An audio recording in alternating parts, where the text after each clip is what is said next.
जय श्री बालाजी महाराज, श्री शिवाय नमस्तुभ्यम। ईश्वर की कृपा आप सब पर बनी रहे। सिंह राशि यानी लियो, बात करते हैं 2 जुलाई से 8 जुलाई 2024। देखते हैं क्या कुछ लिखा है समय ने सिंह राशि से जुड़े जातकों के जीवन में 2 से 8 जुलाई 2024 के मध्य। सिंह राशि से जुड़े जातकों के लिए ये समय अपने जीवन में कुछ एक बड़े फैसले लेने के लिए है, जिनका भविष्य में दूरगामी प्रभाव देखने को भी आपको मिलेगा। करियर कारोबार के सिलसिले में की जाने वाली यात्राएं आपके लिए काफी हद तक शुभदायक होंगी। यात्रा के दौरान आपके प्रभावी लोगों के साथ संबंध भी बनेंगे, जिनकी मदद से भविष्य में लाभ की योजनाओं से जुड़ने और कारोबार को बढ़ाने के अवसर प्राप्त होंगे। नौकरी पेशा लोगों को कार्य क्षेत्र में अनुकूलता बनती नजर आएगी। कुछ चीजें जो उनके पक्ष में नहीं चल रही थी वो स्वतः ही पक्ष में होती नजर आएंगी। कामकाज में अपेक्षित प्रगति से मन प्रसन्न रहेगा और आपके सीनियर व जूनियर भी आपसे संतुष्ट रहेंगे। समाज सेवा या राजनीति से जुड़े हैं तो उनके लिए भी विशेष रूप से सम्मान देने वाला ये समय साबित होगा। इस दौरान आपकी अतिरिक्त आय के योग भी बनते नजर आएंगे और संचित धन में भी वृद्धि होती आपको नजर आएगी। आपको किसी धार्मिक या मांगलिक कार्य में शामिल होने का अवसर भी प्राप्त हो सकता है। किसी पुराने मित्र या प्रिय व्यक्ति से मुलाकात भी संभव है। आप इन दिनों अपने आप में एक अच्छी सकारात्मक ऊर्जा महसूस करेंगे और कार्य में प्रगति खूब आपको देखने को भी मिलेगी। बात करें आपके स्वास्थ्य की तो स्वास्थ्य के प्रति अवश्य ही आपको सचेत रहना होगा, ध्यान रखना होगा। वाहन चलाते समय विशेष सावधानी बरतने की आवश्यकता है।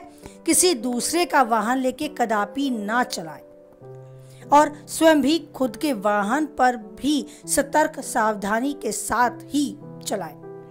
कोई पुरानी बीमारी उभर सकती है या नई बीमारी भी जन्म ले सकती है। आपको विशेष रूप से अपने खान पान पर संयम रखना होगा, नियमित दिनचर्या का पालन करना होगा। अतिरिक्त बेवजह बोलने से भी बचने के लिए ये समय आपको आगाह करता है। कई बार ऐसा हो सकता है घर परिवार या समाज में बैठकर कुछ एक ऐसे शब्द, कुछ एक ऐसे वाक्य आपके मुंह से निकल जाएं जिसका प्रभाव आपको सामने वाले के व्यवहार पर भी देखने को मिले। तो अपने परिवार के बीच बात करते समय, समाज के बीच बात करते समय विशेष रूप से अपनी वाणी पर संयम रख के इन दिनों चलें। अधिक बोलने से बचें, सुनने की अधिक से अधिक आदत का विकास करें।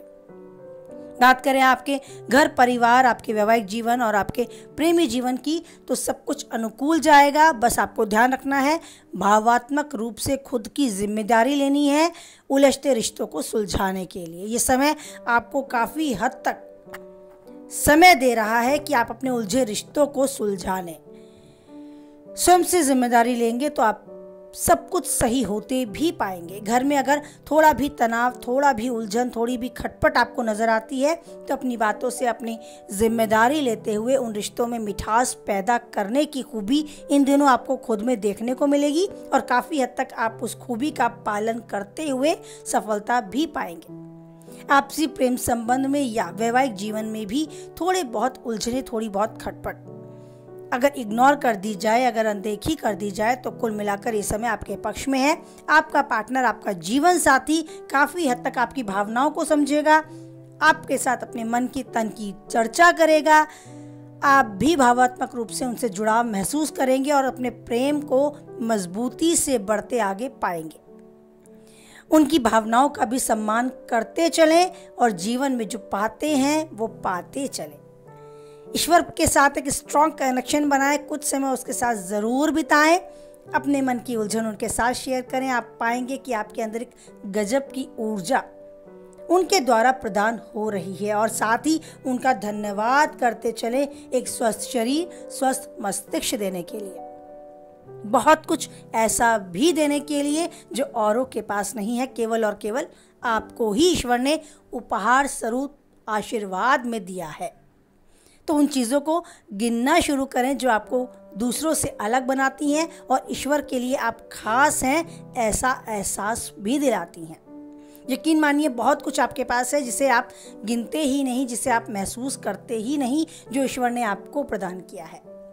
तो अगर वो चीज़ें आपको बहुत सारी अपने आसपास नज़र आती हैं, अपने अंदर सम्माहित महसूस होती हैं, तो ईश्वर का ज़रूर आशीर्वाद माने, उसका उपहार जो उसने आपको दिया है उसके लिए उसका धन्यवाद करते चले, आगे बढ़ते चले।